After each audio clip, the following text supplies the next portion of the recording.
Okay, and we're live.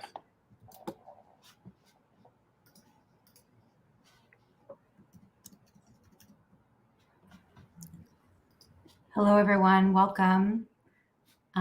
Welcome to our event today, Gaza, Genocide, and Israeli Crime Against Humanity.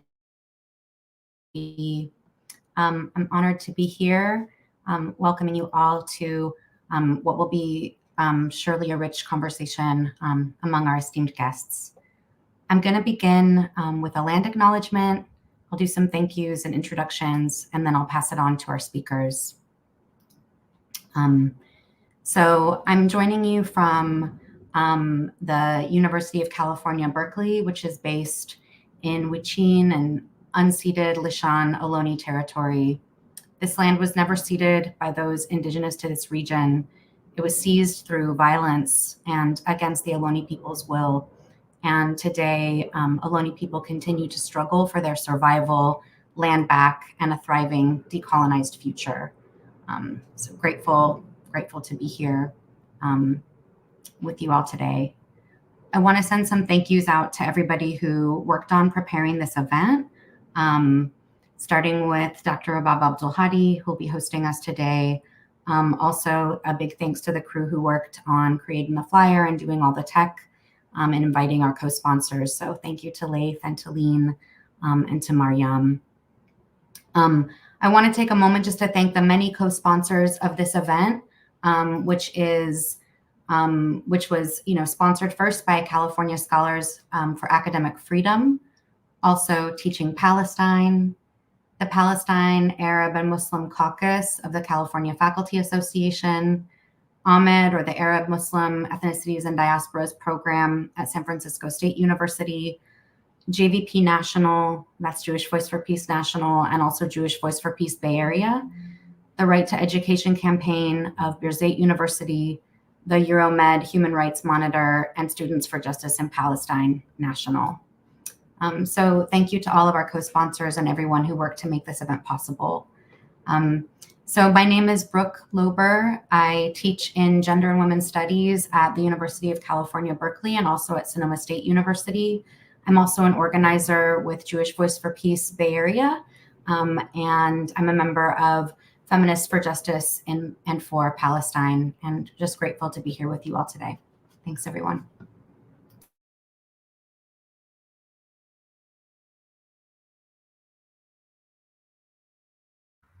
Thank you, Dr. Brooke, and thank you to everybody. My name is Lean, and I've been interning with Teaching Palestine with Dr. Abdulhadi for about a year now. I'm very honored to be here with everyone and to learn today.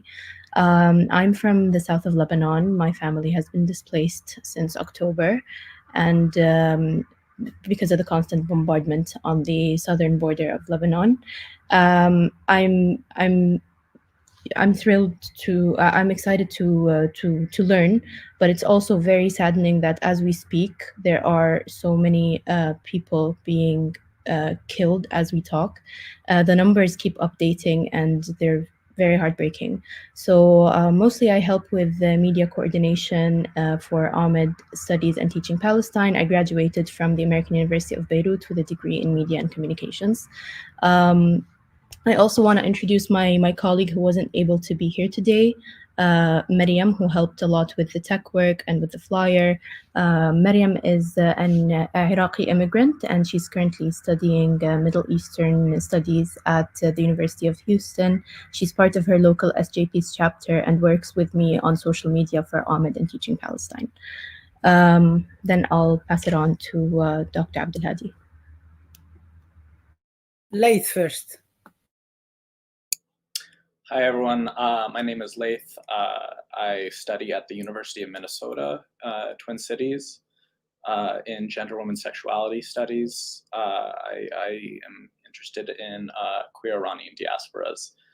And I've been working with Ahmed and Teaching Palestine for several years now, and I'm a member of my campus's faculty, librarian assistants, graduate students, and staff for Justice in Palestine. I'll pass to Dr. Abdulhadi. Yes, I'm Rabab Abdul Hadi. I direct the Arab and Muslim Ethnicity and Diaspora Studies program at San Francisco State University, which also sits on unceded Aloni people's indigenous land, just like Palestine. And I direct Teaching Palestine. I am on the executive committee of California Scholars for Academic Freedom. And I was one of the co-founders of the Palestine Arab Muslim Caucus in California Faculty Association. I work with my colleague Dr. Lorbar in Feminists for Justice in and for Palestine, and I am on the board of directors for Students for Justice in Palestine, and also serve on the U.S. academic campaign for cultural and academic boycott with Dr. Kelly, and I'll pass it on to you to just introduce yourself. To me, okay. So I'm Robin D.G. Kelly, a professor of history here at UCLA. I'm active in our Faculty for Justice in Palestine, US ACB. I'm on the board of Palestine Legal.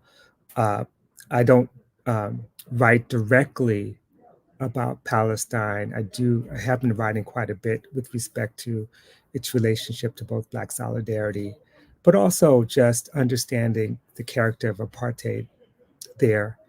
And, there's a lot to talk about. I'm just honored to be here and share this space, which is historic, even though it is a somber moment.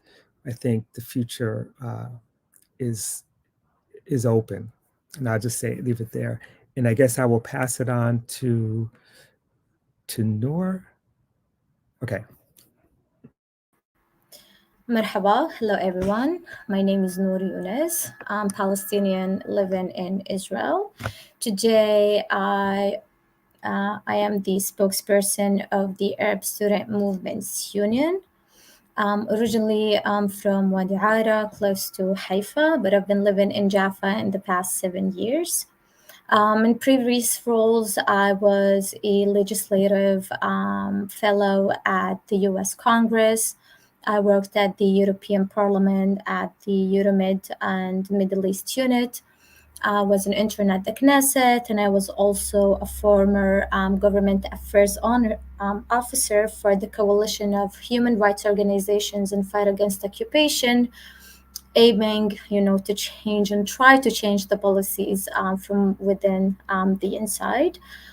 And all of this is basically aiming to raise the voices of the 1.7 Palestinian citizens of Israel that are usually out of the equation and out of the conversation when talking about the Palestinian issues or talking about any kind of a solution for what's happening right now. So I'm here to talk about what the Palestinian students are facing in the Israeli academic institutions. Dr. Eid?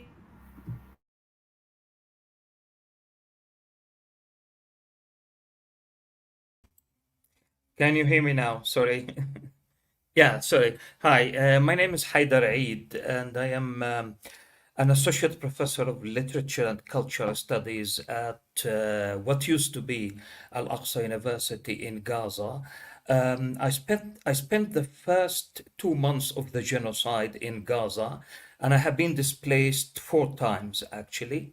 I lost my flat, I lost everything actually in Gaza on the third day of the genocide, and I had to move twice in Gaza itself.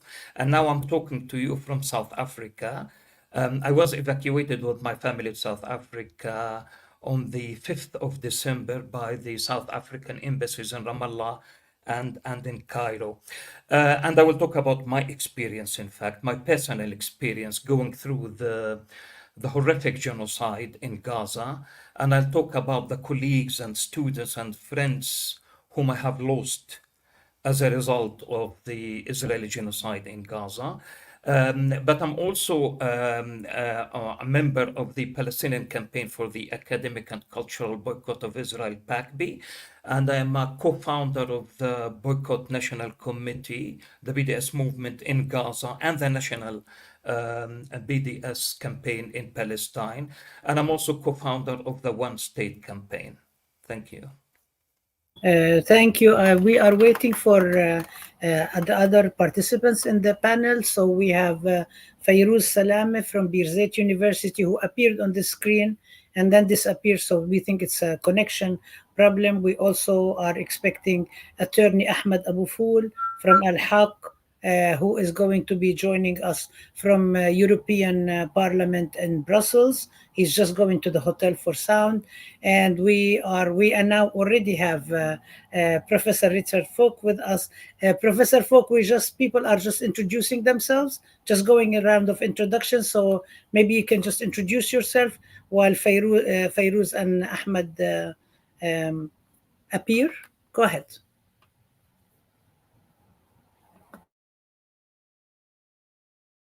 You're muted. Oh, let me see. No, it's not muted. It's not muted. How do you get the audio? No, it's not muted. Oh, Yeah, it's Can good. hear Yes, we can hear you. Oh, good. Okay.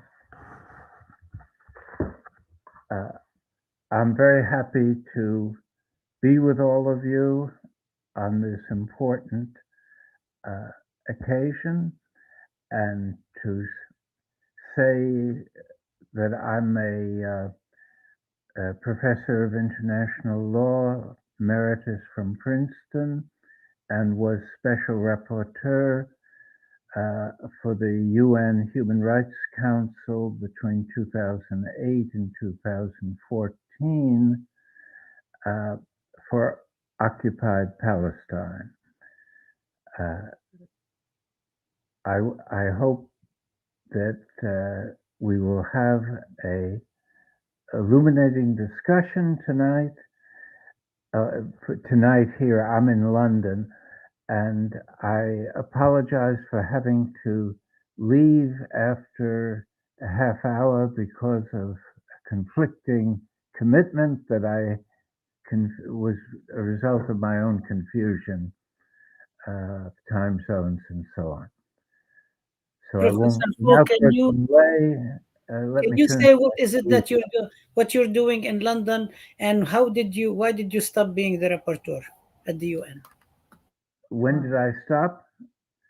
Why did you stop, and what are you doing? The typical term for UN special rapporteurs is 6 years, 2 3-year terms, and I was frequently criticized by Zionist groups during that period, but it was a valuable experience because that gave me a really deeper understanding of what the Palestinian ordeal was and how it was evolving, even though Israel detained me in a prison the first time I tried to enter the country in my UN role. And I was then expelled and had to deal with the challenge by visiting Lebanon, Jordan, and Egypt frequently, and after much trouble, I was able to visit Gaza in 2012, which was just after one of the military incursions by Israel. I'm here in London to take part in a conference that I organized with Ahmet Davutoglu, the former Prime Minister of Turkey, on the crime of genocide and how ordinary people in civil society throughout the world can take responsibility and seize the opportunity provided by the ICJ judgment to make a difference and to do more than talk and to explore the possibilities for effective solidarity initiatives. Thank you, Professor Folk. And because you have to leave to go for your organizing meeting, we're going to have you speak first. But before we would like to have our next guest, Fayrouz Salame. Introduce yourself, Fayrouz. You were just able to connect. So what we're doing now is everybody's just introducing themselves, just doing a brief introduction. For the first round, we will have some questions and we will go into the presentations. So please go ahead. Yeah. Hi, everybody. I hope you are all going well. My name is Fayrouz Salama, and I'm a student at Birzeit University. I finished BA in Geography minor, Political Science and International Relation. Currently, I'm a student in MA in Israeli Studies, and I'm a volunteer in the Right to Education campaign. I was arrested in 16th of November. And later we are released by exchange deal, and I'm here today to talk about the violence of the I'm here today to talk about the violence of Israeli occupation in education in our contact in Palestine, in Birzeit University especially, and another university in the West Bank. Thank you so much, Fayrouz. I'm just going to ask some of you, Dr. Attorney Ahmed Abu Foul is going to be joining us. He's actually just having a hard time connecting. So I would just some of the questions, just to start with Noor, where are you from? Where do you live in Palestine? Where is your village? Robin Kelly, what's the DJ stand for? And we'll come back to the rest of it. Go ahead, Noor. Yeah. Yeah, so originally I'm from Wadi Ara, from Arara, which is a small village near Haifa district, and currently I'm living in Jaffa in the past few years. Dr. Kelly? Yeah, so right. And So where are you from? okay. Well, I'm from Harlem, from New York. And the D is for Davis, which is my grandfather's name, although I usually tell people it's from Miles Davis, but it doesn't matter. The G is for Gibran, Khalil Gibran. My mother had read the Prophet and gave me that middle name. So I always use my middle initials. Thank you. Fayrouz, can you tell us where you're from and where you're living? Yes, of course. I'm from Anata village. It's near Jerusalem city, but we are not allowed to enter Jerusalem because we are surrounded by the separated wall, and we don't have the ID. We have the green ID, so we cannot enter Jerusalem or any cities like Haifa, Yafa, Akka until we have the permission, and we don't have this permission, of course. And right now I'm living in Birzeit town. Professor Folk, where are you from?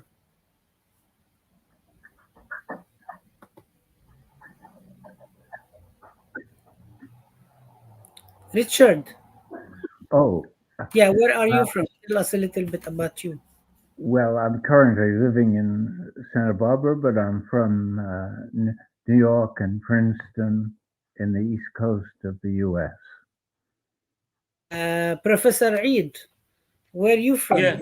You can go to the origin and the latest origin. One. Yeah. My parents, I'm from the village of Zarnuqa, 1948, which was ethnically cleansed in 1948. Both parents were refugees, and I was born in the Nusayrat refugee camp. I'm sure everybody knows now Nusayrat, with all that is happening right now. But we moved to Gaza City, and I lived in Rimal, the Rimal district, which was flattened down at the beginning of the genocide. And now, as I said earlier, I moved to South Africa last month. Thank you. I'm from Nablus. I was born and raised in Nablus. My father was born in Jenin. My mother was born in Anabta, Tulkarem. These also cities and towns are very well known. I grew up under Jordanian rule and Israeli occupation. So the whole question of repression and occupation is very familiar to me. And I wanted to now have Leon. She's going to come back to actually share with us the latest numbers of the fallen. And so, Leon, can you please turn on your camera and go ahead?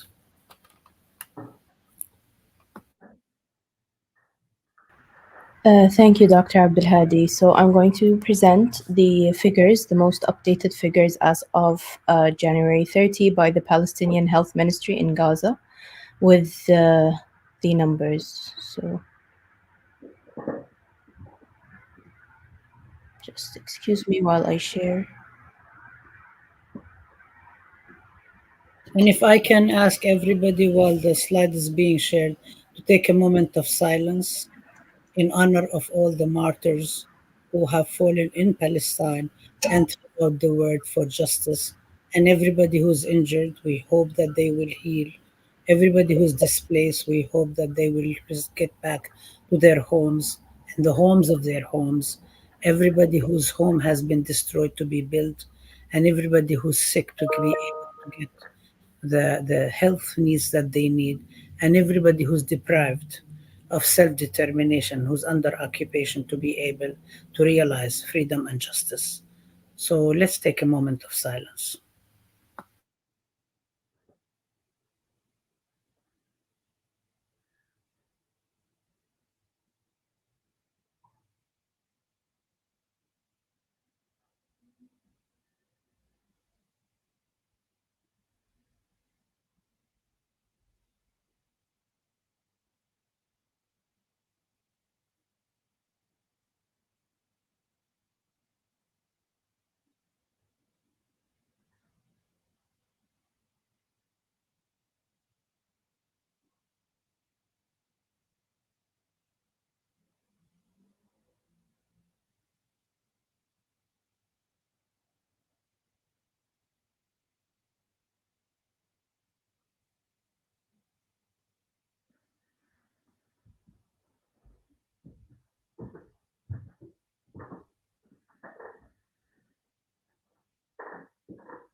Lynn, can you read them for our audience in English, please? Because not everybody knows Arabic.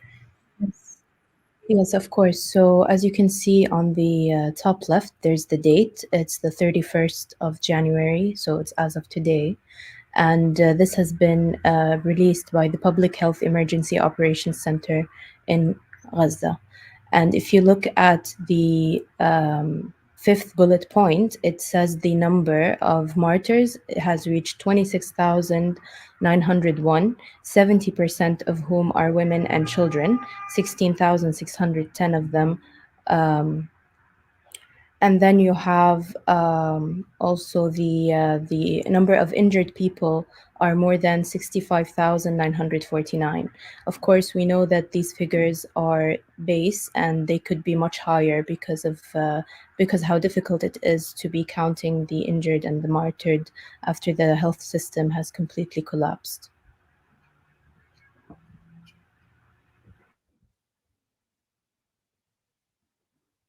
As you know, that this is just part of the situation, that we don't even have time to get into all of it, but it gives you an idea what a disastrous human catastrophe that we will be discussing, why we claim it's genocide and why we argue that it's a crime against humanity. So before we go into that, I would like to just go again and say that this program, this webinar, Open Classroom, is organized, initiated by California Scholars for Academic Freedom.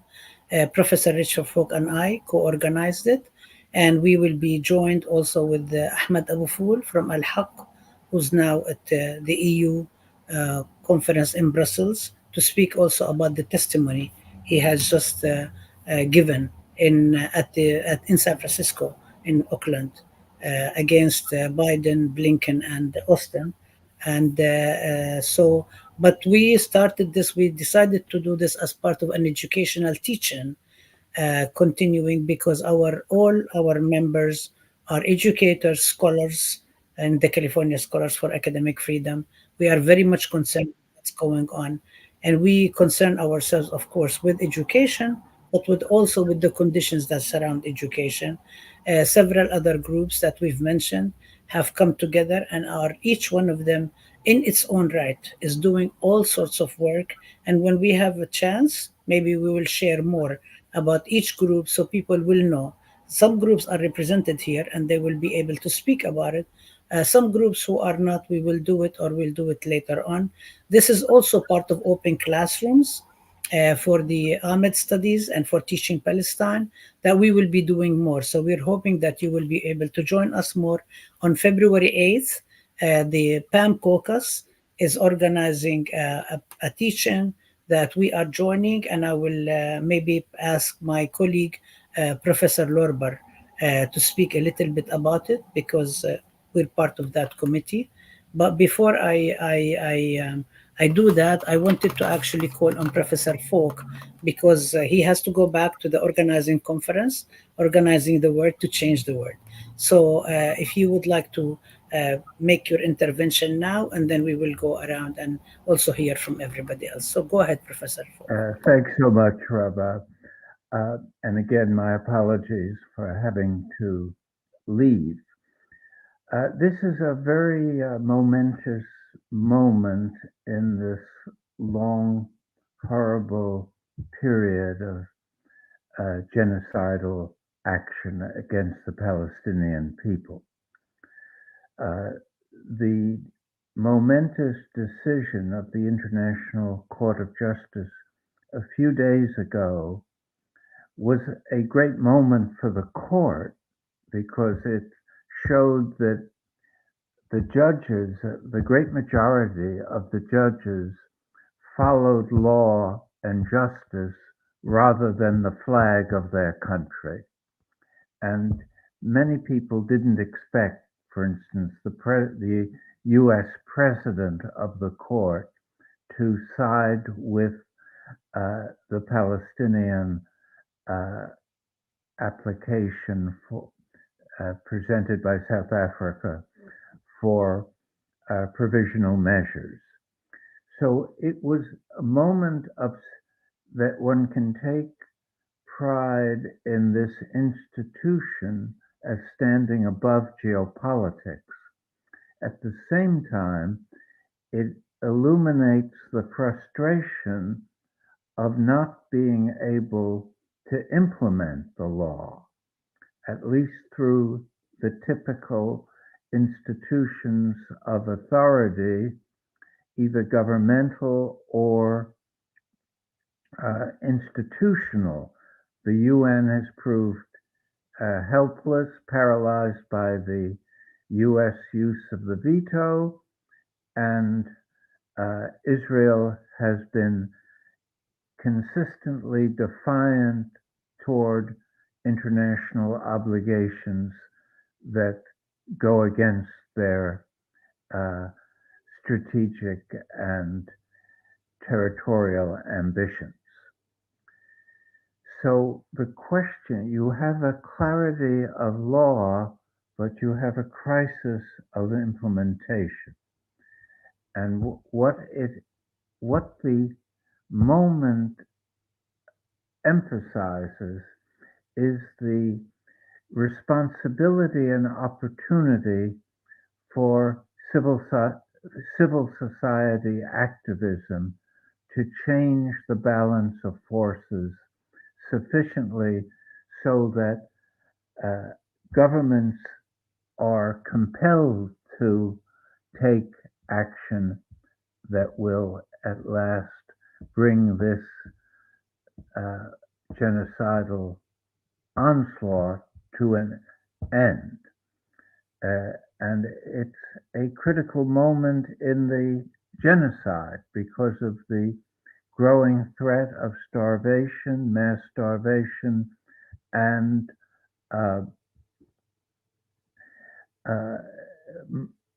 serious disease, health crisis, as has been already mentioned. And one would say that already these casualty figures, if adjusted for the population of, let's say, the United States, would be in the millions. The death total is really the equivalent of 5 to 6 million Americans.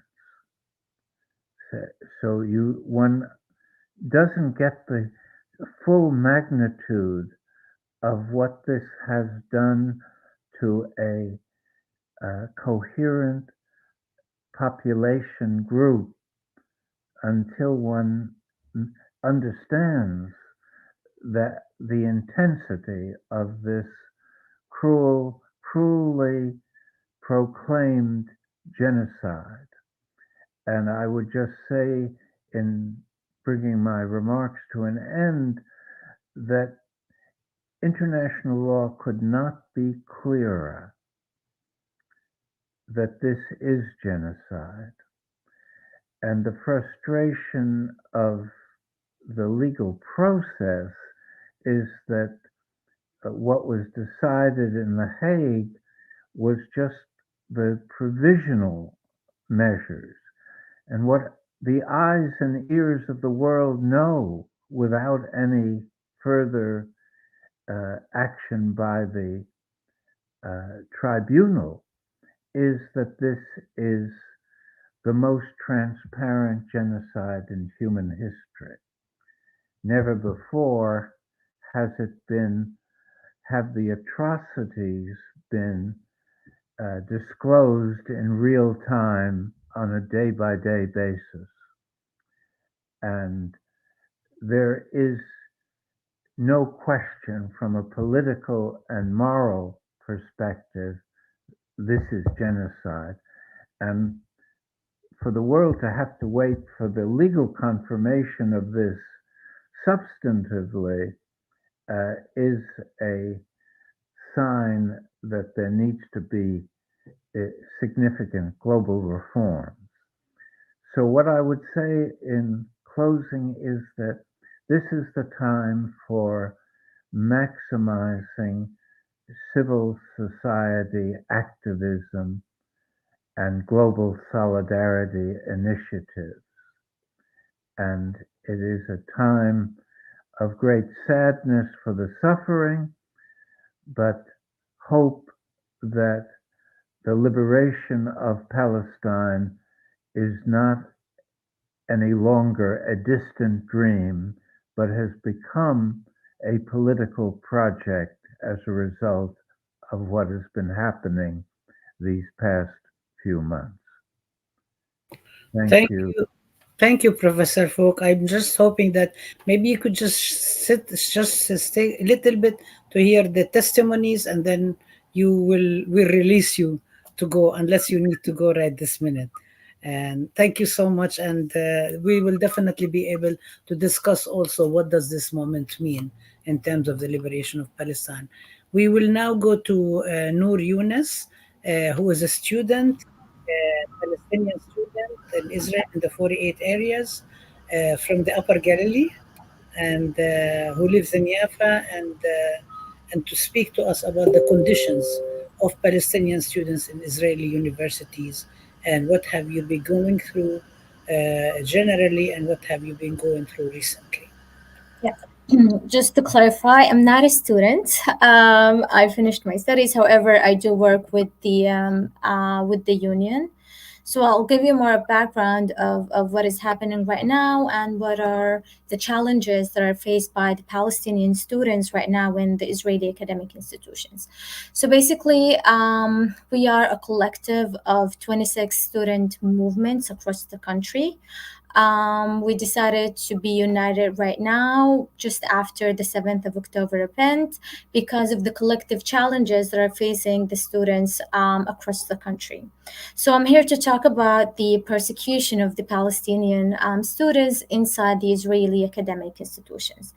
Basically, since the 7th of October, there was an alarming surge of persecution happening against our students. Disturbing incidents of intrusive surveillance on social media, accusations of incitements, even alleged ties to terrorist organizations.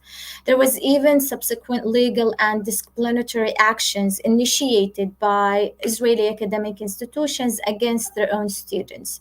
Now, it's important to highlight that, using the Israeli terminology, that almost every year right now we have some kind of operation against Gaza. But this was the first time that the academic institutions took the matter into their own hands. I want to share two key incidents that have happened throughout the past few months. For example, at the end of October, there's a college in Netanya. There were students inside their dorms, and all of a sudden, extremist Jews groups decided to show up to these dorms, and they started chanting "Death to Arabs" and attempting to storm the dorms. Now, this incident basically put the lives of dozens of students that were basically sheltered inside their dorms because they were afraid to go outside. There was like the leadership basically of the Palestinian community had to step in to make sure that they can go out of there without being hurt. And the second case, which is the harder one, basically the case of Haifa University. Now, Haifa University has like 40% of its students are Palestinian. We have around 8,000 students out of like 18,000. And this is a place that you would expect and think that they would respect the diversity and the different backgrounds that they students have inside the campus. But what the University of Haifa did, basically temporarily suspending 9 of their students, claiming that they made pro-terrorist posts on social media, even though that the court has not ruled any decision yet. Yet, despite this fact, the university decided that it will continue their temporary suspension for no justified reason. And it's basically inciting against these students, which led even students themselves, Jewish students, basically demonstrating and protesting against the return of these students. And not only that, today, we're witnessing something new, seeing a lot of students coming back to to campuses, wearing, having these big weapons across their chests. It became like a normal scene to see that. While the Jewish students are free to post whatever they want there, not even to post on social media, but to actually discuss in class. What do you think about what's happening in Gaza? And you hear their opinions and how one-sided they see themselves, and that it's okay to continue with the inhumane acts that are happening in Gaza, and they want to, straighten Gaza, as to use their own terms. There are even exams that were asking, what do you think of what's happening in Gaza? Now, this puts the Palestinian students in a very difficult situation because they are silenced, they are afraid, they are even sometimes afraid to speak Arabic in some places in the campus. So they feel like they are being watched 24/7, and they're not even allowed to say anything. And even if you look at the greater picture, it's mostly the Palestinian citizens of Israel feel silenced again. It's like we're back to the military rule back from 1948 until 1967. We feel like it's happening again in terms of we cannot state anything, we cannot say anything, either you will be prosecuted.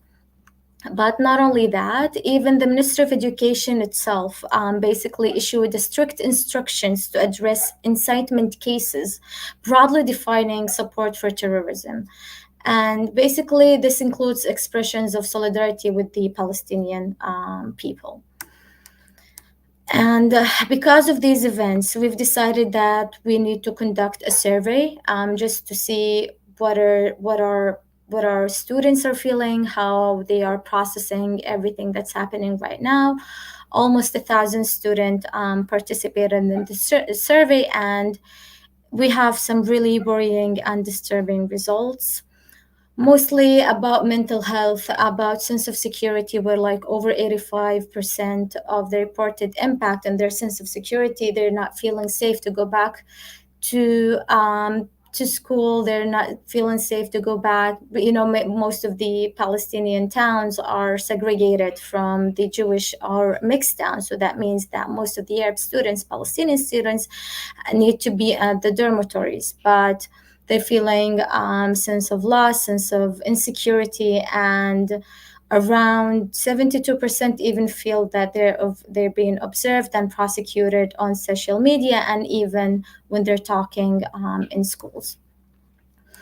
A lot of racist incidents as well have been rising, and at the same time, the Palestinian students cannot really share their thoughts or state what they feel because of, again, they are afraid that they will be either suspended or even probably suspended from their school. So all of these all shows that there are some discriminatory and punitive actions against our Palestinian students. And what we've been doing in the past few months is meeting with the rectors of the universities, presidents, or even professors, and trying to make sure that our students can feel safe in the campus and can basically, I mean, this is a campus. It's a place where you would expect to see pluralism of the society and to see the diversity of the society, but sadly, it's definitely not. So we try as much as possible to raise the voices of the Palestinians inside the campuses, but also to have or trying to affect and make like an international awareness about the students' situation right now in campuses as it is deteriorating. So there's indeed repression, there's indeed oppression, there's indeed lack of any sort of freedom of speech. Don't even recall having demonstrations or even protests, not even mention to even think of having something like that. It is indeed cannot happen, especially under this far right extremist nationalist government, and having the national defense minister Itamar Ben-Gvir even giving the license for whoever applies for weapons can definitely be shown in the universities of how many people holding these weapons, and it's making it harder for our students. Thank you so much, Noor. We will come back to you, and I'm sure this is something that's ringing true in the minds of many of us on US campuses about what's going on. So we will probably ask Professor Kelly and other speakers to comment on that. Fayrouz, can you share with us specifically about your experience of being imprisoned, and when were you said you were imprisoned in November? What kind of conditions have you experienced? Under what conditions you were released? Go ahead. Of course, yes. It really was a hard time and not a good time. And the experience was very pressure, and it's put me under pressure while I was in the prison, and after I was released later. The pressure of this experience, the people think when you release from the jail you will be freedom and okay, you will continue life normally. But in fact, no, you can't continue your life normally, and this is one of the aim of the arrested purpose, because they wanna when they decide to arrest a student, not just me, not just me specific for me as Fayrouz. No, I'm just a student. I represent like another student. They are arrested. So when they decide to arrest a student, me or other student, for example, they know that his or her life will not continue normally, because unsafety and every pressure will continue with him while he or she inside the prison, or after the prison in his period of life. So now I will talk about the special experience and talk about that. I will not go to talk about specific details. I will leave that for a question or another round to make sure I will not take anyone time. When I was arrested, I later realized that the purpose of it was to investigate with me. And not to send me to Damoun prison immediately. Therefore, when I entered the first room, my eye was closed, and my hand was tied by handcuffed. And then I sat on the interrogation chair with my hand tied, of course, and my eye was blind off. Then they come and remove and take it off and let me see them, the investigator.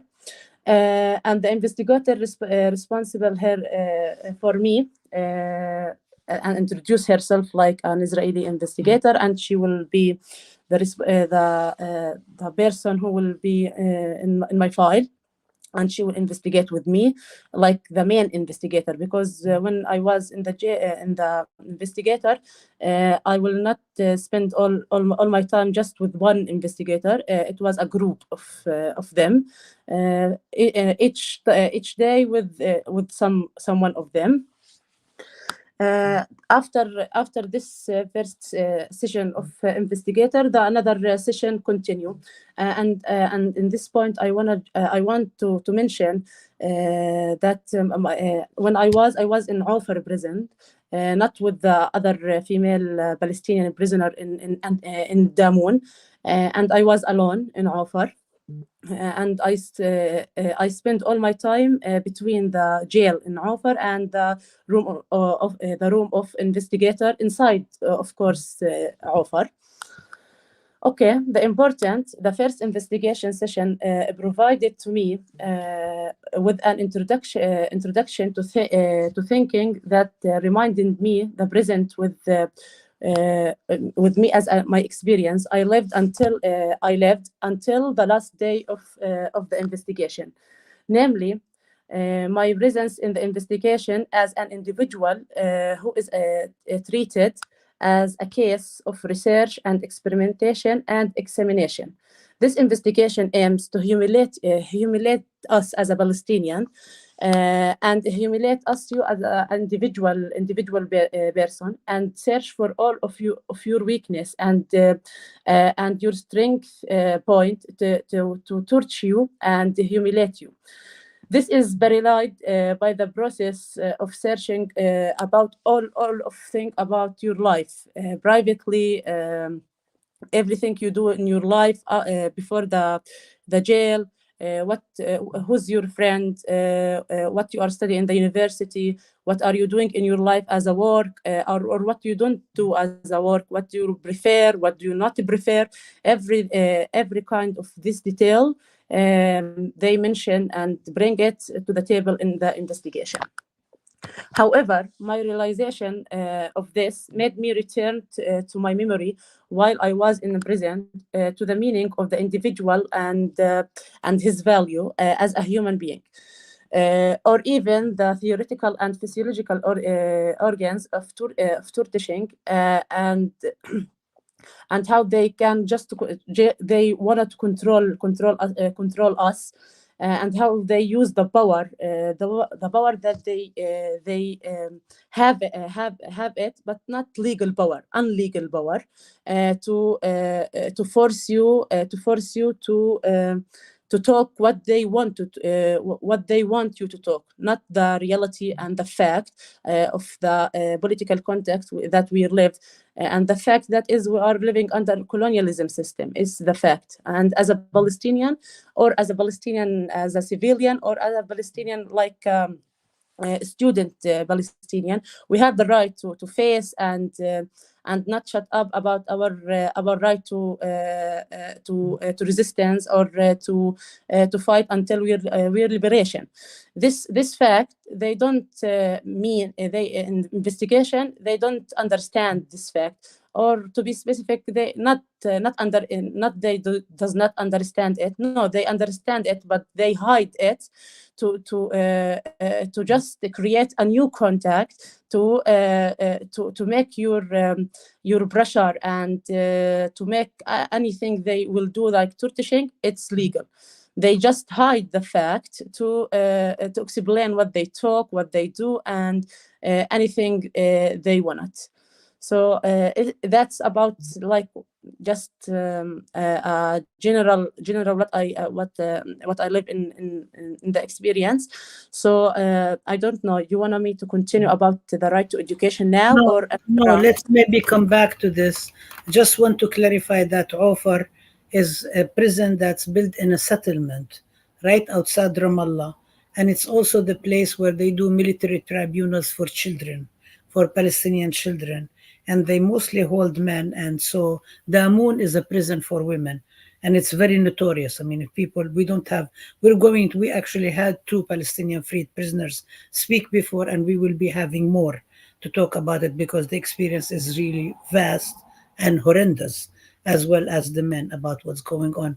But we'll come back to you. Thank you so much, and thank you for sharing this horrifying experience. It's very difficult to actually relive these experiences, as we all know from our own experiences ourselves and the experiences of others, and learning about it.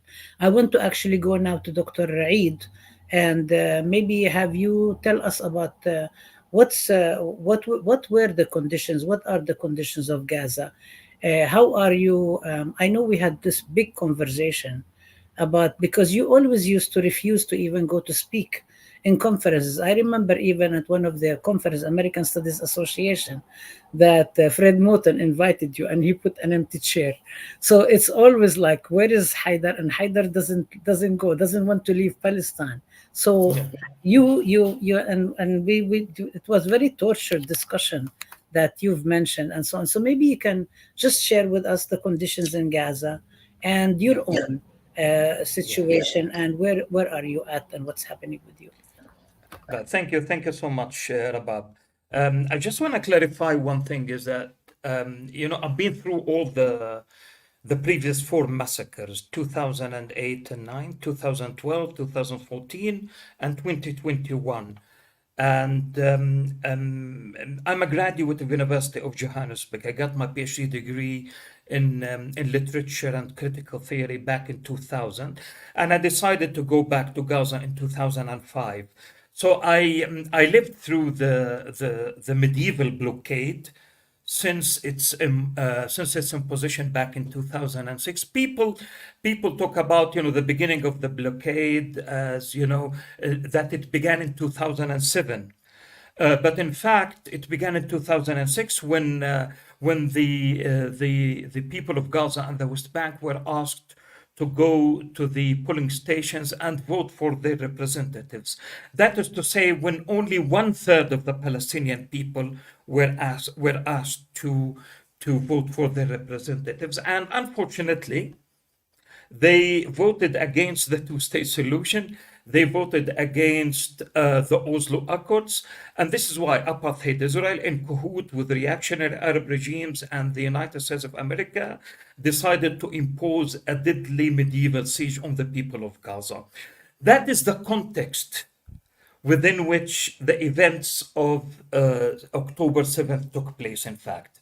Most of the youngsters who carried out the operations of the 7th of October actually grew up during the siege. When the siege started back in 2006, they were kids.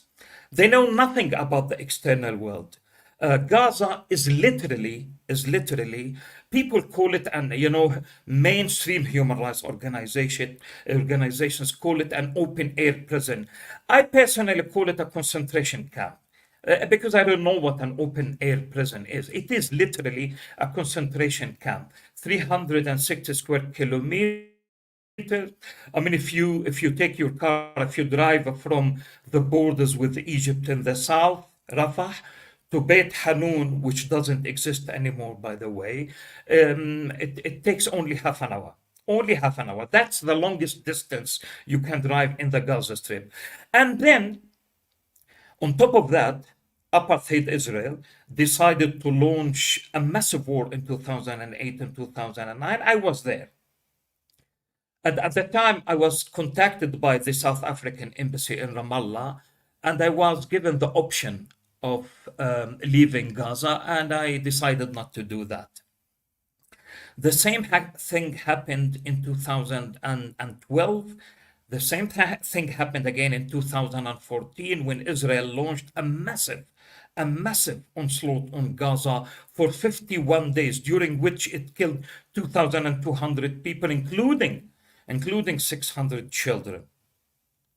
And I was also contacted by the South African embassy and decided not to leave. 2020 and 21, the same thing. And this year, or rather 2023, at the beginning of the massacre, I was contacted again and I said no. But then I looked, maybe 1 month after that, I looked at my two kids. I have two children. Haifa is 7 years old and Selma is 6 years old. And the thing is that on the third day of the massacre, I live in the Rimal neighborhood, and I live on the 10th floor of a tower, a residential tower. And I was contacted by a Shin Bet interrogator officer, and he called all the residents of the neighborhood, especially the residential tower where I lived, and he asked me to leave and to head to the north. At that time, they were shelling the north. They were killing people in the north. And I left the residential tower thinking, because they were in the habit of attacking destroying actually residential towers. I left the residential tower with my family and I stayed with our neighbors. That night was the worst night and that's when I lost my hearing, by the way. Now I cannot hear in my right hand ear. And because I used to close the ears of my kids. They didn't know how to do it, and they were screaming. And I was kept in a very narrow passage with about 60 people while they were attacking the Rimal neighborhood. In the morning, at 6 o'clock in the morning, when we left, it was T.S. Eliot's wasteland. I'm sure you know what I mean. It was T.S. Eliot's wasteland. The whole neighborhood, the entire neighborhood was flattened down. And then I moved to that was my first displacement. And my flat was uninhabitable, unlivable. I mean, we went back on the 10th floor. Of course, we climbed the stairs. And the tower was still there. The residential building was still there. But we lost everything. I mean, the doors were all the doors were broken. Everything was broken. The cupboards, everything, the TVs, the laptops, everything was broken. We lost everything actually, and we had to drive to the north where my brother lived, and the same scenario happened again after 3 days. After 3 days, all the people of Gaza City and the north were asked to leave to the south. And that's what we did. I took the car. I drove because I lost my car in the first attack. So I drove my brother's car. We were about 10 people in a very tiny car. 10 people. And the way from Gaza to Rafah was... we saw, all of us said this, we saw the Nakba taking place again. We saw people on horses, on donkeys, on lorries, in trucks, cars, people walking. And the Israeli occupation forces were still shelling. And I saw that with my own eye until we reached Khan Yunis. Now, from Khan Yunis to Rafah, that's about 15 kilometers. We didn't know that we were not allowed to drive from Khan Yunis to Rafah. So we took the Salah ad-Din road to find out that our car was the only car on the Salah ad-Din road.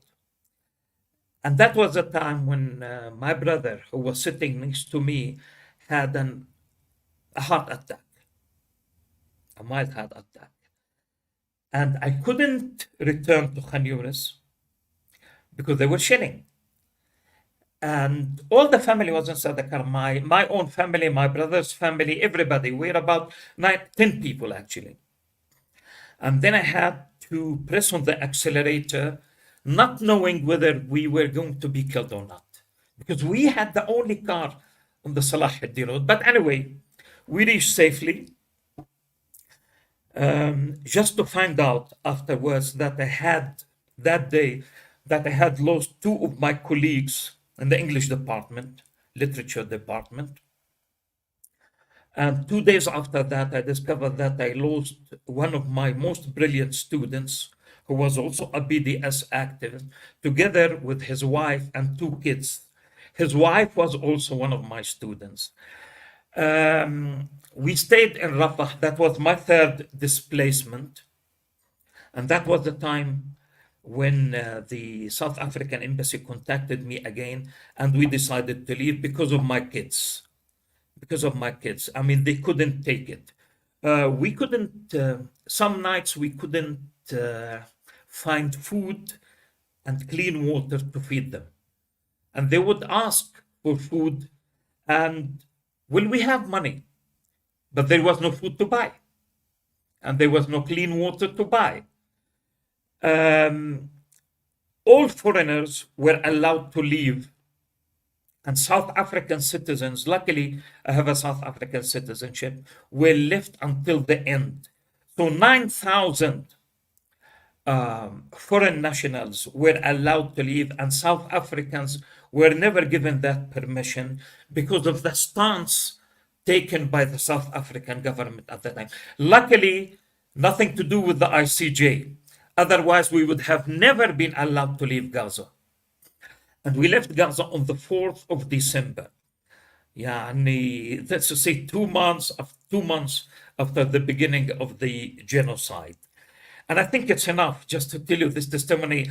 Unfortunately, I'm not in the mood at all, because today I just discovered that I had lost one of my very close friends, Dr. Sami Khalaf. He died in Deir al-Balah. And I was calling him, for the last month, I was calling him and I couldn't get hold of him. And I thought it was because of the signal, only to discover today that actually he died of a heart attack on the 22nd of December. And I just found out today. Thank you so much for listening to me. Allah yarhamu, our condolences. I actually understand, because even from here, I remember the 4 days I was trying to get a hold of you and you weren't answering. I'm just like, Mishan Allah, Haidar, just tell me you're alive, because every single time we see names of families, and I'm just really scared to ask people and say, I saw this name of the family being bombed. I hope it is not. And then people will say, I'm really sorry to say, yes, I lost 12. I lost 50. It's, and I don't think anybody who has not lived, even those of us who are outside can't even imagine what it's like inside. But I wanted to actually maybe kind of like pivot a little bit and go to kind of maybe you are in South Africa. And by the way, the first time I heard of you is when you wrote that letter to Nadine Gordimer. Yes. Well, that was 10 years ago. Yes, I saw that, and this is really amazing, because I was very, very troubled by the so-called liberals in the South Africa who always claim that they suffered the same fate as the South African blacks, and then they were just the same way. And then there was the whole discussion of the white apology, and they refused and they said we're not responsible. And then she went and she celebrated Israel's 60th birthday, which is the 60th anniversary of Nakba. And I remember that very, very strong letter that you sent, and I actually assigned it on my syllabi so students can actually see and understand the connection. So it's really, I mean, I'm glad that you are safe and sound. We cannot say that for the rest of the people, but we save who we can. But I wanted to maybe pivot and go to Robin and ask Robin to maybe speak about the whole, comment. I mean, you you're one of us, kind of like you're part of these communities that's suffering today, suffering tomorrow. It's always hitting us in one way or the other. And also, maybe you also wanted to speak a little bit about South Africa. Why South Africa in particular? We'll come back to Haider, and also I wanted to hear from Noor about what's happening with the militarization of the Israeli universities, and from Fairuz about the right to education. So we're going to, Robin, please go ahead. Right. Well, thank you so much for Bob. I mean, Haider's story is all the evidence you need for genocide. I mean, you don't need to say anything else. And my condolences. There are two things I want to quickly address. One is this unique relationship, which you actually ended with, between South Africa, Israel, and the United States. But then just very briefly around the question that I'm responsible for, which is U.S. complicity in a genocide. So briefly, I think there's a kind of poetic justice to South Africa taking the case before the ICJ. And it's not just because the ANC and the Palestine Liberation Movement has had relationships. That we know, and that's definitely true, and that's a really important factor. But when you go back, recall that from the founding of the United Nations, the US stood lockstep with the racist regime of South Africa back when India, Haiti, and other countries of the global South were condemning South Africa's apartheid policies and charging it with violating the UN Charter going back 1948. And of course, the US, UK, Belgium, Canada, New Zealand, they all voted with South Africa or abstained. But here's the thing. What we know is that the leaders of the National Party, the Afrikaner National Party, who assumed power in South Africa in 1948, were Nazis. And I don't mean like fake Nazis or Nazi adjacent. John Vorster, who was prime minister from 1966 to 78, which is a period when South Africa and Israel and the US were like very, very close. He declared in 1942, he says, no, we stand for Christian nationalism, which is an ally of National Socialism. So for the non-white population in South Africa, they understood even before the nationalists came to power in 48, in other words, before official apartheid became policy, that they were living in a fascist state. It didn't take the National Party's election for people to recognize that this is a racist fascist state. And so this is really extraordinary statement that the non-European unity movement put out in 1945 from Cape Town. I just want to read parts of it because you could just change the names of the names of the nations, and it's basically Israel. But the statement states, again, this is 1945, from the foregoing, it is clear that the non-Europeans of South Africa live and suffer under a tyranny very little different from Nazism. And if we accept the premise, as we hope the nations of the world do, that peace is indivisible, if we accept that there can be no peace as long as the scourge of Nazism exists in any corner of the globe, then it follows that the defeat of German Nazism is not the final chapter of the struggle against tyranny. To us, it's ludicrous that the same South African Herrenvolk should speak abroad of a new beginning, of shaping a new world order, whereas in actuality, all they wish is the retention of the present tyranny in South Africa and its extension to new territories. Already they speak of new mandates, and new trusteeships, which can only mean the extension of their Nazi-like domination over still wider terrain. Now, it's an amazing document, but I'm not making the obvious case, which we all have made and already know, that Israeli apartheid, South African apartheid are very similar. That's not the argument I'm making. My point is that by 1971, South Africa joins with the US in becoming Israel's closest ally. So remember, like Rabab knows this because we come of the same generation, when in those days we called it the tripartite alliance. The world imposed boycott, sanctions, embargoes on South Africa, but it was Israel and the US who remained its biggest trading partners. South Africa was still fascist, run by Nazis in the 60s, 70s, 80s, 90s. And the US instead supported the apartheid government's war on the liberation movement. So just think of what this means. And this is the irony for me.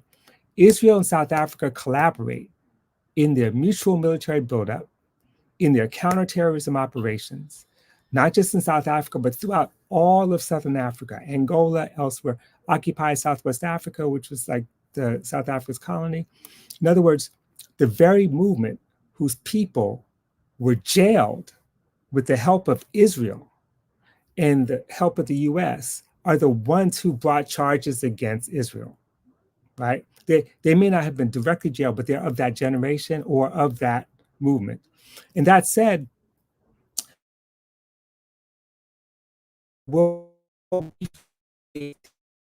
as of course that this is complicit in the Zionist state's genocidal war in Gaza and has been pretty consistently complicit since 1948.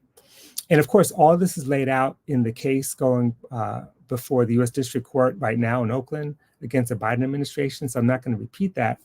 But right now, we could sort of reduce at least the US's party to genocide. One, of course, is military. And we know about the annual expenditures.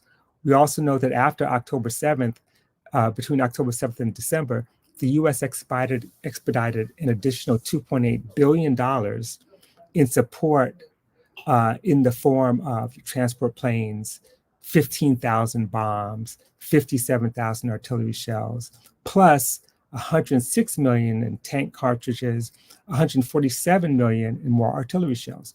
And they did all this without congressional authorization, not to mention this intention to provide another $14 billion in aid. And they're trying to get Congress to do this. Not to mention all the profits, how capital benefits from genocide. And I've said this before, the stock prices of Lockheed, between October 6th and October 23rd, Lockheed Martin stock prices went up 12%.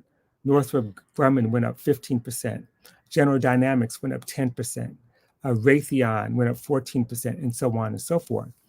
And let me just add one other thing, is that we think often about the 2,000-pound bombs being dropped, but there are companies like Hewlett-Packard that were responsible for establishing Israel's elaborate biometric population registry and database, figuring out how to track people. So, when we talk about indiscriminate killing, that's true. But we also have to talk about the targeted assassinations where, our people, our artists, writers, scholars, activists, revolutionaries, and non-combatants, are targeted with the help of Hewlett-Packard. Finally, the last two areas is diplomatically, we know how it works. The US uses its veto to block immediate ceasefire. We see the use of US economic and military power to bully other nations to oppose ceasefire or to back Israel. And of course, the defunding of UNRWA is genocidal as you can get, and not just the US, but 12 other nations, right? I think it's 12 other nations. And finally, in the area of kind of propaganda, this is a very important part of the genocidal war, fueled by White House spin and then uncritically picked up by media outlets. And it's ironic that even a reactionary paper like the Times of Israel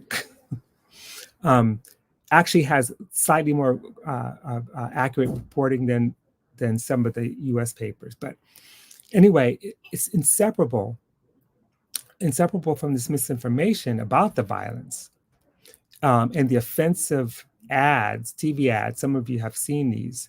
I don't need to repeat them, that are being paid for and circulating on US television. You know, what we've already been talking about in two cases, the violence on campuses in Palestine and in, within Israel with respect to Palestinians inside 48. But that stuff is happening here, not at the same extent, but, people are being targeted, losing jobs. Their names are on lists. I mean, we can go on and on and on. And this is happening for anyone or any organization that promotes ceasefire. And the argument is that anyone who promotes ceasefire must be anti-Semitic. And on top of that, finally, is that the US permits fundraising campaigns through sites like Israel Gives. And if you haven't seen it, I would just go online and look. It's horrific. That support settlements, settler violence, the purchase of military equipment, support for the IOF, and on and on and on. Whereas any money for charity for Palestinian organizations is criminalized. I mean, this is where we are right now. And see, to me, all that and more represents the edifice, right, to promote genocide. The structure was there way before October 7th, and now it's an operation at a high level. So, stop there. Thank you so much, Robin. I am definitely 100%, and I think also, I mean, the South African government also assassinated many South African leaders. So it is something that is, and there is many of the fighters who were actually part of the struggle, like Ronnie Kazril, our own comrade, who's also a comrade of Haider and moves in the same Palestine Solidarity Alliance of South Africa, is also involved in this and tells the story, and actually told us that when we were in South Africa. If you remember, he gave us this whole analysis. Many of the people have. So there is a lot of similarities and a lot of complicity that's going on. But before, so now Ahmed has just joined us. I hope you're done with your EU in Brussels. So we would just like you to share with us your experience as at multiple levels. Where you from, and the fact you're from Gaza, and if it's not too painful to share a little bit about your experience, tell us why you went and participated in the lawsuit against the Biden administration, testified, and what did you testify about, and what are your thoughts as a lawyer? You're also a lawyer with Al-Haq, one of the main human rights organizations that have been declared as a terrorist organization by Israel. So if you can please share with us a few moments of your experiences, and welcome. Thank you, Rabab, and thanks for everyone. My sincere apologies for being late. I had to run to this meeting because, as you could imagine, it's hard to say no to Rabab. I wouldn't dare. So I apologize for being late. As Dr. Rabab rightly pointed out, I work with Al-Haq, and few words about Al-Haq. At the outset, Al-Haq is the oldest Palestinian human rights organization, not only in Palestine, but also in the whole region. It was established in 1979 by a group of Palestinian lawyers who noticed that several Israeli violations, actually numerous violations, go unnoticed and undocumented. And the whole idea of the organization was to preserve evidence and document violations irrespective of the perpetrator or the victim, as long as they're within our mandate, to ensure, hopefully, when these victims would see justice, we'll be ready with the requisite documentation to prevent, to whatever mechanism will step in and provide justice. And we do that by way of advocacy before national and international mechanisms, including the International Criminal Court, the UN, different organs, the ICJ, and many others. just to give you an idea of how our work has been affected, for the first time in our history, during this genocide, in the very early weeks, we had to announce to our public that we're unable to properly cover the situation in Gaza. This is because our colleagues had to flee for their lives because of in the words of Biden, indiscriminate bombing of civilians and civilian infrastructure. And something I like to mention here, and I mentioned also in the court, is that this wasn't an easy decision to make. As a matter of fact, at Al-Haq, we have a tradition of making these decisions together. So I remember that meeting very well. At this stage, we had to choose between documenting whatever we can of human rights violations and possible war crimes and crimes against humanity, and the safety, the very safety of our colleagues. So it was about survival rather than delivering on our mandate. And the collective decision was taken together that they should ensure their own safety, try to protect themselves and their families. Unfortunately, this didn't happen because, as you know, there's nowhere in Gaza that is safe. So my colleagues Tariq and Muhammad lost their homes, were destroyed. Some of them lost family members. One of my colleagues, his sister was critically injured. 3 of her children were killed. I was also affected myself, and this was part of my testimony. Just to give an idea, I provided this testimony in a way in 3 hats. So I was representing the organization to show the harm that has been caused to Al-Haq as a human rights organization, but also as an international law practitioner, so as an expert in international criminal law, but also as someone who was affected personally. For those who don't know, I lost family members too, over 60 from my father's side, including my eldest uncle, some of my cousins and their children, many of whom remain under the rubble, and many are missing. We don't know if they're alive or not, presumed dead. From my mother's side, over 22 persons were killed. Some are missing, including my mother's aunt, who's 90 years old, that went missing in the north, and nobody knows if she's alive or not. To give you an idea of how the situation is, this is really something like we've never seen before. And when I say we, I'm talking about us as human rights practitioners, people who spend their lives working in this field and in this particular situation. It's quite shocking. We still don't believe that this is happening in 2023, 2024. It's quite a medieval-like siege and crimes that are being committed. And I wouldn't be exaggerated if I told you what you see on TV is only a fraction of what happens on the ground. And I say that because I have access to the documentation from the ground, but I also have firsthand testimonies from my own family who have to manage the liter of water, if they manage to get one, for how many days, and decide how much to drink to survive. For those who don't know, people in Gaza now are even trying to make bread from animal feed. They're eating animal feed. Even the CNN reported today that people in Gaza and the northern part especially are eating grass. In what world do we live in? It's quite unthinkable what's going on in Gaza, and the complicity of some states is not only shocking, it's actually outrageous.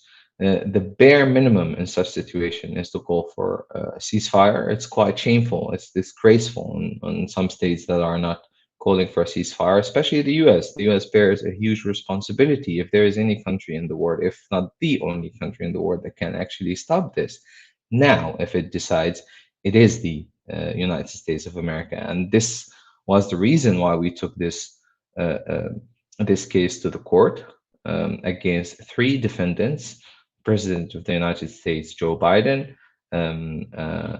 Secretary of State Blinken, and Secretary of State Austin. And we took them to court not only for their complicity in this genocide, but also for their failure to prevent this genocide. The US is a signatory to the Genocide Convention. As a matter of fact, it engaged extensively in the drafting of the Genocide Convention. And the Genocide Convention is also part of US law. So they're also in violation of US law. We took this court to the federal court in California, Oakland. I was there a few days ago, and I have to say it was quite historic. It was quite emotional for many Palestinians. And I think for everyone, the recording is out there, and I encourage you all to watch it. It doesn't take a lawyer to understand what's going on and to see. Actually, as we say in Arabic, the sound of right is always louder, and this was the case. The judge started the hearing with giving context of what's going on, confirming that the Israeli actions are very shocking, and acknowledging the level of suffering that the Palestinians are going through. The government tried to object in several occasions. All these objections were rejected by or overruled by the judge. And we delivered our testimony one after the other, all the plaintiffs, but also representatives of the human rights organizations, including myself and the director of Defense for Children Palestine. And I think it was a historical moment because, to the best of my knowledge, this is the first time in history where Palestinians are telling their stories to the American public directly through their democratic institution, through their judicial institution, through a court. And I think it was quite powerful, where most or all of the testimonies always provided context and draw on the experience of the Nakba, especially that some of the survivors of Nakba still live in this genocide and trying to survive this genocide, including my grandfather, who remembers the Nakba very well, and something I felt the need to say during my testimony, that we struggled to get him out of the northern part of Gaza. His exact words were, because we tried to convince him, and that's what I heard from my uncles, that we leave for a few days until it calms down, then you go back to your land. And his exact words were, "That's exactly what they told me in 1948, and I haven't been able to go back ever since." And you see that the Nakba is ongoing, is not only in our lived memory, but actually it is with its transgeneration trauma remains with all of us. So I think it was quite powerful that we hear this narrative, a Palestinian narrative, in a court of law, allowed by a judge. The judge showed great interest in what we had to say. As a matter of fact, he kept overruling the government's objections, and he said his exact words were, "I want to hear it all. This is an important case, and I want to hear it all." The government also tried to object to the testimony of Dr. Barry Hertenberg, who is a genocide and Holocaust scholar. And it was actually the only testimony that they tried to object. They objected in other arguments with the legal team, with the lawyers. And it shows you, I think it's very telling that they were okay with Palestinians talking. Perhaps they were instructed not to object, not to cross-examine the Palestinians because the government wouldn't want to look bad. But it was very noticeable that the Jewish voice was also very threatening for them. And in my view, it is because the American government sells its complicity and its co-perpetration of the crime as, quote unquote, supporting the Jewish state, as if the Zionist state is the exclusive representative of the Jewish people. Of course, we reject that, and we would never submit to that ideas. And I think the behavior of the government in that court showed that they're threatened by the inclusivity that the struggle of the Palestinian people can provide, because it's not only Palestinians that are struggling for their rights alone. They're struggling for the rights of everyone who lived in that land, everyone who has connection to that land, everyone who used to live as a Palestinian, coexisting for centuries before the Zionist movement emerged in Europe. So the struggle of the Palestinian people is struggle for all, struggle for justice for all, Muslims, Christians, Jews, believers, non-believers. We come as Palestinians in all shapes and colors, and we coexisted for centuries in that land. We didn't even need an army because to draw an analogy, I would say it was Switzerland of that region at that time. It witnessed the coexistence that no other place on earth has had, including Europe, where the Jews were persecuted and dehumanized by European racist ideologies, and horrific crimes were committed against them. Then it seems the Europeans supported the Zionist movement, not only to advance a colonial ambition and an imperial ambition in our region, but also to transfer their feel of guilt to our region. Now, our moral compass as Palestinians is very clear. Our struggle is the struggle for freedom and human rights, for justice, is a struggle against racist ideology, that is Zionism, that emerged in the late 19th century in Europe. And Zionism is a racist, settler-colonial, exceptionalist, and expansionist ideology.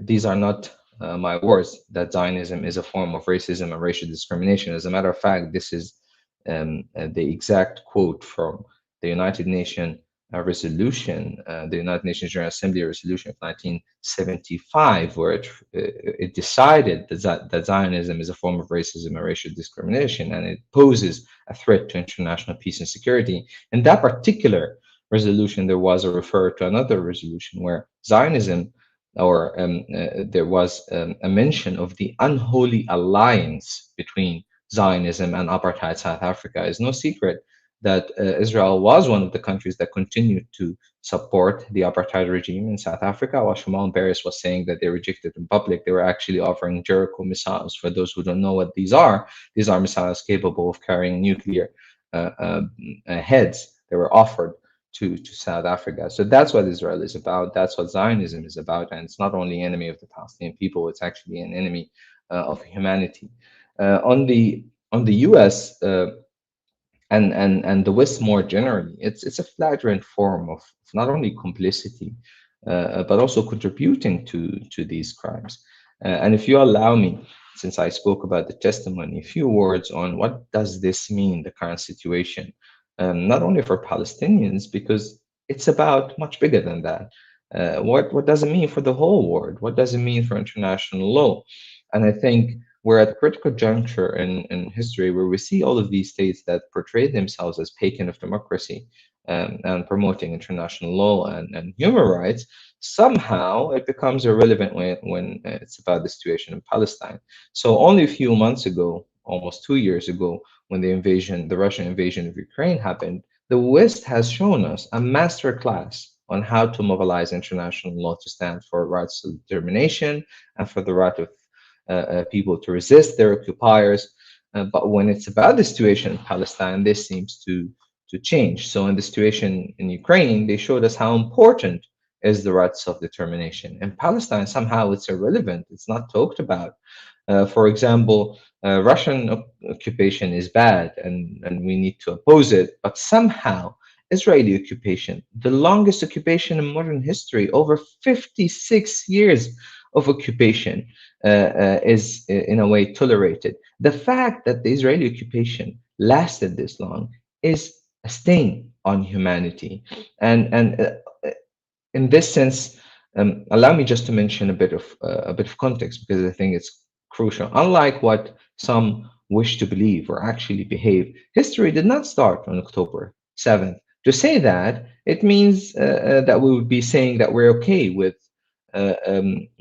the systematic oppression of the Palestinian people. This is indeed the result of 75 years of settler colonialism and apartheid imposed on the Palestinian people as a whole. This is the result, as I said, of 56 years of occupation, the longest in modern history. This is also the result of over 16 years of suffocating military blockade on the Gaza Strip, where 2.3 million Palestinians live in around 365 square meters.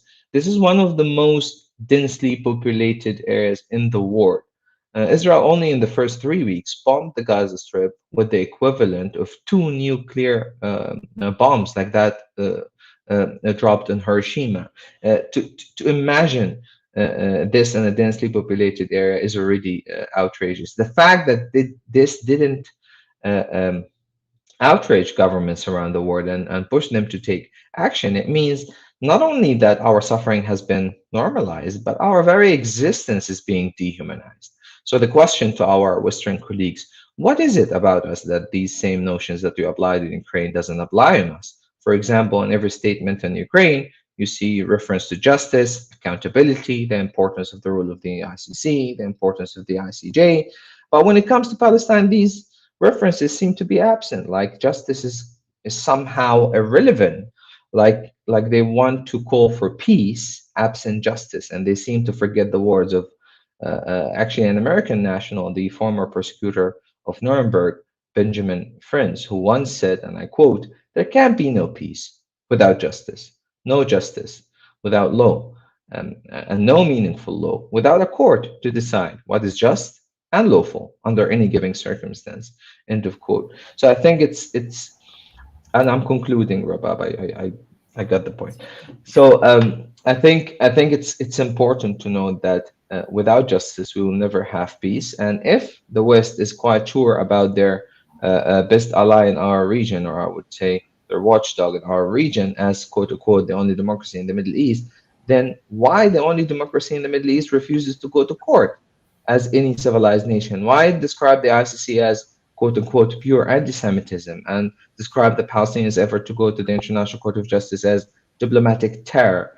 I conclude with that Palestinians are not asking for more than human rights. As a matter of fact, I said it before and I say it again. I think the word for long has misunderstood us. We're not even asking. We're entitled to those rights, and we will achieve them, whether Israel, the US, and any other state like it or not. Our oppressors and their allies can have veto wherever they want, including in the Security Council. They shall never have a veto on our humanity. We have something in this world, and we will fight for it. Thank you. Thank you so much, Ahmed. I don't even have the heart to stop any of you. I mean, I'm just want to hear you more and more and more. It's just the problem with everybody says you can't have webinars more than 2 hours. I'm always wondering why is that the case. We can continue learning and chatting and so on, but everybody says do not. People's attention will go. So I'm obeying. I'm just like going along with what the academic norms are, which are quite problematic. I wanted to say that actually I did watch this, and I saw actually the judge saying that this is heart wrenching, and I said I see you, and I also saw the U.S. government using technicalities again and again and again, and also trying to stop our comrade Barry from testifying because it actually shows that it is not Palestinians against Jews. I mean, you can always try to do it. So I think I'm just saying all of these things because I want to raise questions to all of you and then have each one of you respond to them. And we will be hosting the people who testified at the CCR. We're going to be hosting every one of you. Hopefully you'll come again and speak with us because there is always so much more things to discuss. So I would just say is that I want to start with the Fayrouz to maybe tell us about not only right to education, but why is it that you have right to education? And this is because we want to connect it with the whole question of education, because we're on campuses and this is what we're experiencing day in and day out.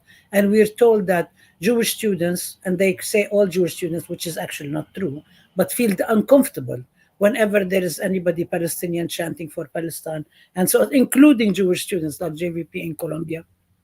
I would like us to discuss the whole question of what does it mean for academic freedom for all of us. I would like Noor to answer, what do you do? I know that Israeli soldiers go from your universities to fight in Gaza and come back. How does that affect the Palestinian students? And what are you doing about it? And also for everybody who's asking us here in the US to do what we need to do, give us suggestions. I would like Robin to speak about the whole academic freedom and the question of the intimidation, what's happening, and so on. Haider, I'm sure you will have a lot to say also about the connection, not only with South Africa, but with the whole the educational, the culture the aspect of it. And then I finally would like Brooke to speak about the event that we're having next week, speak about Barry, who is going to be joining us. And I also would really like you to also address, in terms of action, the whole activities that have been happening by Jewish Voice for Peace, If Not Now, IJAN, a whole bunch of Jewish organizations that have been using their privilege, not to say we're uncomfortable when the Palestinians hurt, but to say we hurt with you. So I'm going to open it up to you, and maybe everyone can take a couple of minutes to go over it. So we'll start with Fayrouz, because Fayrouz might be losing your connection. And so we'll go Fayrouz, Noor, Robin, Haidar, Brooke, Ahmed. Go ahead, Fayrouz. Thank you. And I hope not to losing the connection. Sorry about that. Later. When we talk about the education in Palestine, we cannot separate it from the Israeli occupation violence in this talk. And to talk about that specifically, I just wanted to start about the Right to Education campaign in our university. The Right to Education campaign, it documents and follow up on the cases of students arrested through the university lawyer as a legal follow-up, in addition to the media coverage. So we do that as a volunteer in the education campaign, because the number of students they were arrested, it's really increased every time, and in every case we will just face it in West Bank. And after the Battle of Al-Aqsa flood, the ongoing arrested campaign continued like before the battle, because when we talk about the Tufan Al-Aqsa, we don't talk about the situation normally before the war. Because we are living under colonialism system, and this system just their tool and how to kill Palestinian, arrest Palestinian, it's continued with war and without war. Just the shape of the war just may be different, and of course how the world see the war. Okay, and a large group of students active in the student movement was arrested, such as the president of the student council at Birzeit University, Abdel Majid Hassan. The violation of your right to education as a Palestinian student began from the moment of arrest, because you are separated from your educational life, your studies, and your life as well. Here, I would like to point out that targeting students is a part of Israeli policies to destroy the education process and to prevent students from carrying out any activity or interaction with the environment and the contact, especially political contact. They want to just to make a separate between the education and the political of daily life. And that lead us what will Robin talk about it, the freedom of academic, which we are losing in Palestine. We can talk about the academic of freedom, of course. There are more than 18 male and female students in detention. And of course, this number was very increased after Tufan Al-Aqsa war. The Zionist attack on the educational sector does not stop only with Birzeit University, but also with all universities in West Bank. Since the current war, many students have been arrested from various universities, such like Birzeit, Hebron University, and Najah University. And especially in Najah University, they target the student movement there. And when the student was inside the university doing their protest, the Israeli forces come and arrest all of them, a large number of group of them. Even in the Gaza Strip, universities were destroyed and bombed, and this confirmed for us and to the whole world that the Zionists hatred for the Palestinian educational sector. To provide an example from experience, during my arrest and investigation situation, I was threatened with losing my education. They just keep threat me that I will lose my educational life. I will not continue my education in the future. That is, the investigator told me that my educational life had ended and had been destroyed. And they keep tell me that every day, just continue talk like this sentence: your educational life was end. I don't know why they talk that, but I know later. And I would not be able to continue my education even when we will release. The students remained at risk from the restriction imposed on him, and continuing feeling danger and insecurity. The scope of the violation to which students are exposed as a part of the ongoing targeting campaign can be explained as a following. I just doing that like a list, a short list, but it's specific. First one, the long absence from the university and the difficulty of returning and adapting after being released from the prison. This issues many of Palestinian students just have this issue after they release from the jail.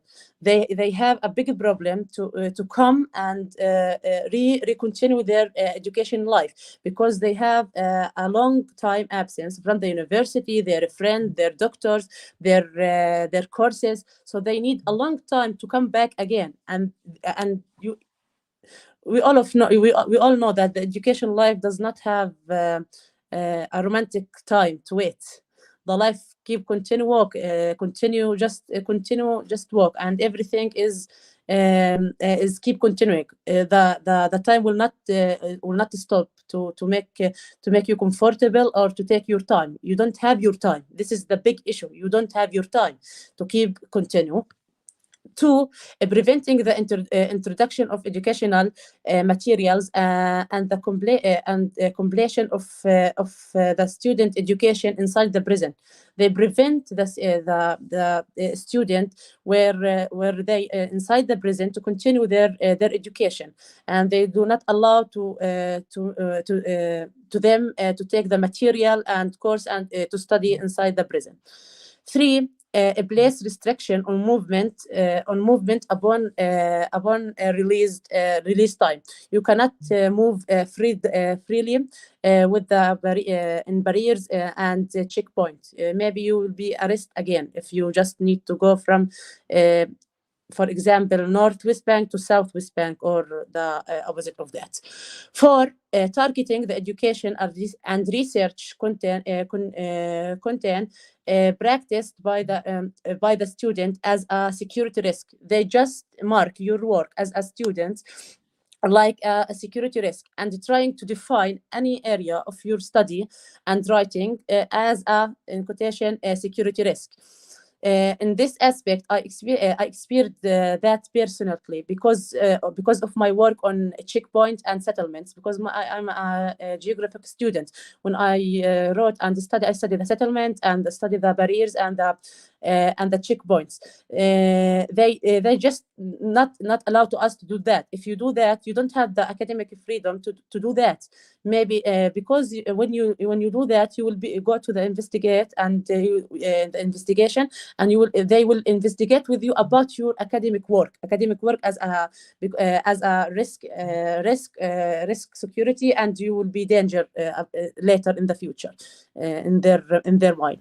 Considering of that, maybe if you continue do that, maybe you will be arrest again. It's just a general condition about the violation of education in Palestine content. So can I'm sorry, I'm just worried about the other people not being able to speak, but I want you to commit now in front of the audience that you will be willing to come back again and speak, because we would like to do more stuff with right to education. I think there is so much to. I'm really sorry to interrupt you. I just want to make sure that everybody speaks. So Noor, I'm turning to you, Noor. Can you speak about the whole question of the students, your fellow students who are sitting next to you in the desk, who are actually go and serve in the Israeli military and then come back? And how does that make the Palestinian students feel, the students that you're representing? It's definitely quite devastating what's happening right now, because, well, it's usually it's like this, but this time it's more in terms of, in campuses and in universities, there's always some students who are reservants. So even a few years ago, you would see some reservants here and there, but it's not something that was that dominant in this area. Today, it's different. A lot of the students either are in the army or reservants or going back and forth.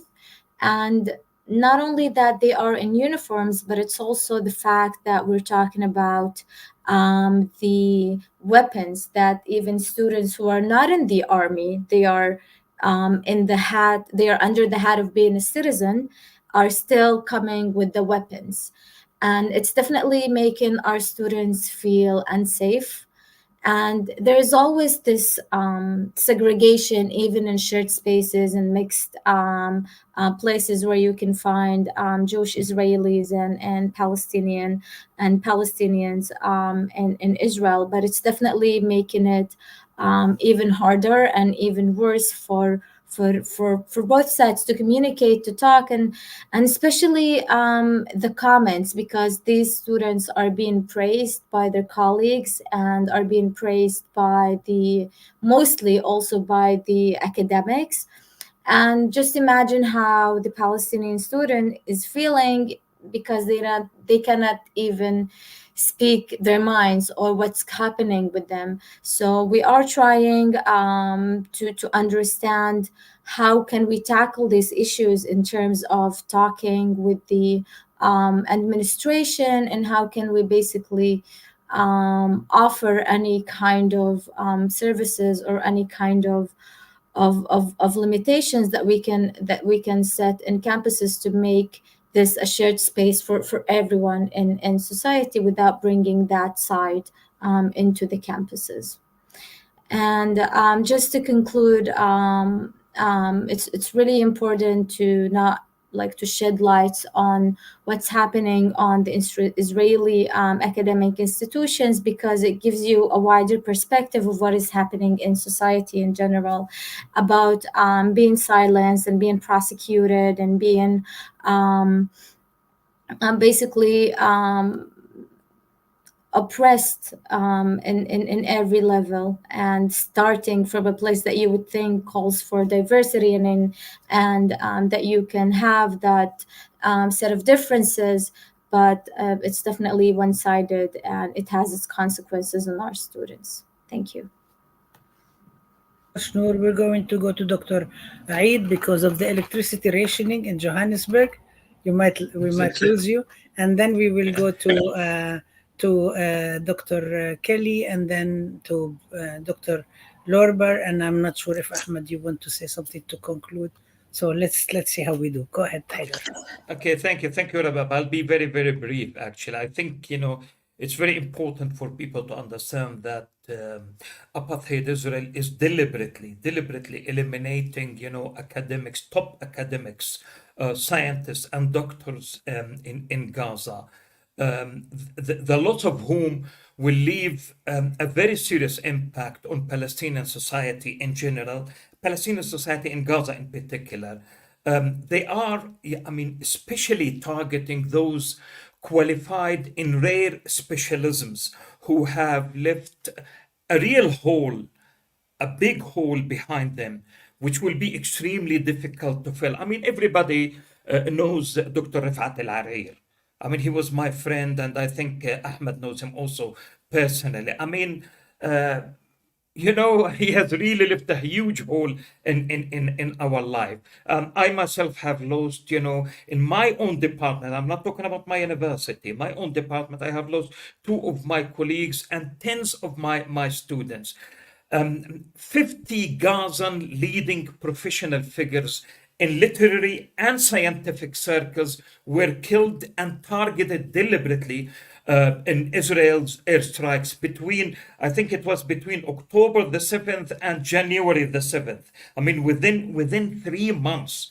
This is why you yourself, Rabab, used to call me almost every single day, send me message, send me WhatsApp, just asking whether I'm still alive or not. And I think, by assassinating the most highly qualified academics, as well as destroying educational institutions like my own university, Al-Aqsa. We have two campuses, one in Khan Yunis and one in Gaza. Both have been attacked by the Israeli occupation forces. And of course, the Islamic University completely destroyed, Al-Azhar University, Al-Quds Open University. And I think by doing that, Israel seeks to cripple scientific and educational system in Gaza. It's a combination of, yes, genocide, but also socio-side and educide at the same time. And then where will we find Gaza again? I can't imagine myself going back to Gaza without going directly to my own university. But this is a reality that we have to deal with now. Thank you. That's all I have to say. Thank you so much, Haider. I was just saying we will do something with Israel Apartheid Week. We're planning also more sessions, and it's also like what they did in the 1987 Intifada. They shut all universities and schools for 5 years. I mean, why that? What does that have to do with security, aside from just depriving people from education? I'm going to go to Professor Kelly next. Yes, on the question. First of all, Rabab, you can answer that question better than anyone, having been the victim of years and years of lawfare and university complicity. I mean, you know this. And I guess just in 60 seconds, I would just make 3 points. One, this kind of attacks on student activists, on faculty, on staff is not new, but it has escalated to a point where I've never seen it like this. Number one. Number two, that escalation, some of it's from pressure from donors, but a lot of it's pressure from the right, who actually are themselves anti-Semitic and are using anti-Semitism as a way to weaponize their attacks on diversity, equity, inclusion, and ethnic studies, and all this other stuff that they're using to destroy. But the third thing, and I just end with this, is that it's like, the movement's like a many-headed hydra. They keep cutting off the head, and it is growing. We have, for the first time, Faculty for Justice in Palestine as a national movement.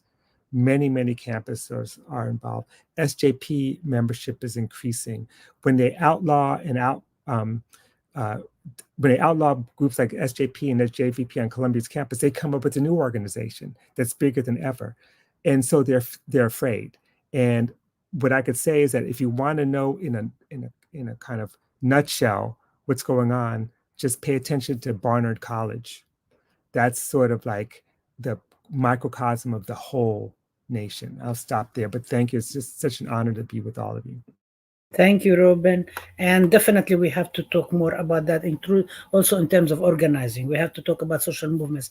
Dr. Lorber, I would like you to remind us about the event next week, and also speak about the other places where you had the honor of being arrested. Thank you. Thanks to everyone for such powerful words today, and I'm really honored to be here with you all. What Dr. Abdelhadi is referring to is that we're co-organizing for the Palestine Arab and Muslim Congress of the California Faculty Association, a teach-in next week, a panel on histories of Jewish anti-Zionism. And we've invited 3 scholars. This will be for February 8th at 3 p.m. Pacific time. We've invited 3 scholars. So Dr. Barry Trachtenberg has been mentioned here already. He's a scholar of the Nazi Holocaust, and he's going to be talking about the relationship between the Zionist movement and the Nazi Holocaust, and actually questioning, I think, some of the misperceptions around the way that the sort of dominance or hegemony of Zionism was produced in Jewish communities, which actually didn't come precisely out of the experience of the Nazi Holocaust. And Benjamin Balthasar is also going to be joining us, and he has written a great recent article and is continuing to work on a book about histories of the Jewish left in the United States, and the way that especially communist and socialist formations, which was actually dominant among Jewish people in the early part of the 20th century, were normatively anti-Zionist, but also anti-racist, and objected, and were really part of a global sort of sense of anti-racism that objected to Zionism as a form of imperialism, and that wasn't destroyed via the Nazi Holocaust either, but rather was more related to the USSR and their eventual support for the partition in 1948, so significantly after the Nazi Holocaust. So really kind of retracing that history. We're also inviting Molly Crabapple, an incredible artist who's currently working on a book about the Jewish Labor Bund, an anti-Zionist, socialist, and communist formation from the early 20th century. So I'm really excited that we're getting that together. And I guess what I want to say, you know, and Dr. Abdulhadi and I are going to be working together to continue to foreground critical Jewish anti-Zionist perspectives in this time when we feel like it's playing an important role, precisely to work against the sort of what's been talked about here already, the very punishing accusation of anti-Semitism, which is just a mechanism to dismantle the Palestine solidarity movement. So we're really trying to play a strategic role and question the way that punishment and that norm is operating, right? To not allow for the various kinds of expressions of anti-Zionism that are emerging right now, and Palestine solidarity, certainly not only among Jewish people, but Jewish people playing a role in questioning those claims, actually those false claims about anti-Semitism. So that's one thing that we're working on. And I guess what I'll say in response to your question about organizing is that, you know, Jewish anti-Zionists have been organizing for a very long time. And so it actually is no surprise that immediately after October 7th, our organized communities understood at least some of the potential of the genocidal state of Israel.